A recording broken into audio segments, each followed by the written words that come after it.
दोस्तों, एक बार की बात है, एक अध्यापक ने अपनी कक्षा में सभी छात्रों से पूछा कि वे बड़े होकर क्या बनना चाहते हैं। सभी छात्रों ने बड़ा उत्साहित होकर उत्तर दिया। किसी ने कहा डॉक्टर, किसी ने कहा टीचर, तो किसी ने कहा इंजीनियर। सभी छात्रों ने अपनी अपनी पसंद के करियर को अपने अध्यापक को बताया, लेकिन एक बच्चा बड़ा उदास सा पीछे बैठ के सबकी बातें सुन रहा था।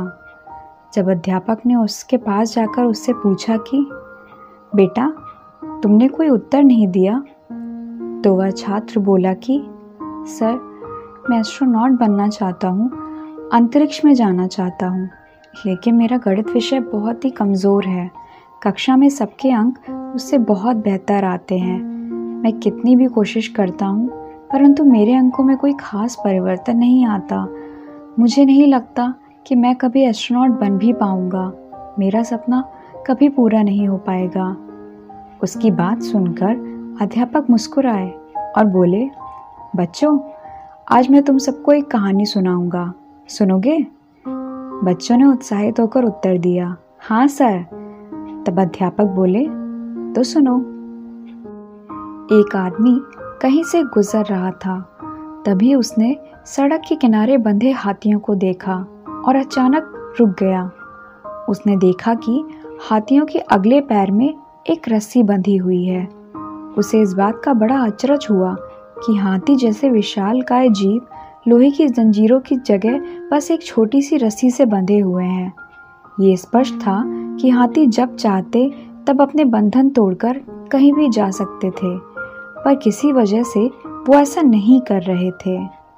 उसने पास खड़े महावत से पूछा कि भला ये हाथी किस प्रकार इतनी शांति से खड़े हैं और भागने का प्रयास नहीं कर रहे? तब महावत ने कहा, इन हाथियों को छोटे पर से ही इन रस्सियों से बांधा जाता है। उस समय इनके पास इतनी शक्ति नहीं होती थी कि इस बंधन को तोड़ सकें। बार बार प्रयास करने पर भी रस्सी न तोड़ पाने के कारण उन्हें धीरे धीरे यह यकीन होता जाता है कि वो इन रस्सियों को नहीं तोड़ सकते, और बड़े होने पर उनका ये यकीन बना रहता है। इसलिए वो कभी इसे तोड़ने का प्रयास ही नहीं करते। आदमी आश्चर्य में पड़ गया कि ये ताकतवर जानवर सिर्फ इसलिए अपना बंधन नहीं तोड़ सकते क्योंकि वो इस बात में यकीन करते हैं। इन हाथियों की तरह ही हम में से कितने लोग सिर्फ पहले मिली असफलता के कारण ये मान बैठते हैं कि अब हमसे ये काम नहीं हो सकता, और अपनी ही बनाई हुई मानसिक जंजीरों में जकड़े जकड़े पूरा जीवन गुजार देते हैं। कहानी समाप्त करते हुए अध्यापक ने कहा कि याद रखिए, असफलता जीवन का एक हिस्सा है और निरंतर प्रयास करने से ही सफलता मिलती है। यदि आप भी ऐसे किसी भी बंधन में बंधे हैं जो आपको अपने सपने सच करने से रोक रहा है, तो उसे तोड़ डालिए। आप हाथी नहीं, इंसान हैं।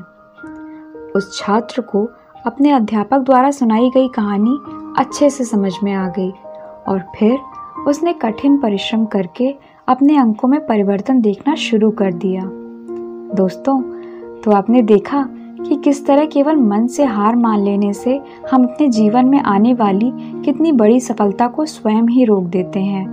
दुनिया में कितने ही लोग शारीरिक रूप से अक्षम होने के बावजूद सफलता की ऊंचाइयों को छू रहे हैं, क्योंकि उन्होंने कभी भी अपने मन से हार नहीं मानी। कबीरदास जी का यह दोहा तो आपको याद ही होगा, मन के हारे हार है, मन के जीते जीत, कहे कबीर हरि पाइए, मन ही की प्रतीत। जिसका मतलब है, जीवन में जय पराजय केवल मन की भावनाएं हैं। यदि मनुष्य मन में हार गया, निराश हो गया, तो पराजय है, और यदि उसने मन को जीत लिया तो वह विजेता है। ईश्वर को भी मन के विश्वास से ही पा सकते हैं। यदि प्राप्ति का भरोसा ही नहीं तो कैसे पाएंगे? आशा है आपको आज की कहानी पसंद आई होगी। फिर मिलते हैं एक और कहानी के साथ, कथा श्रुति की आवाज़ में। धन्यवाद।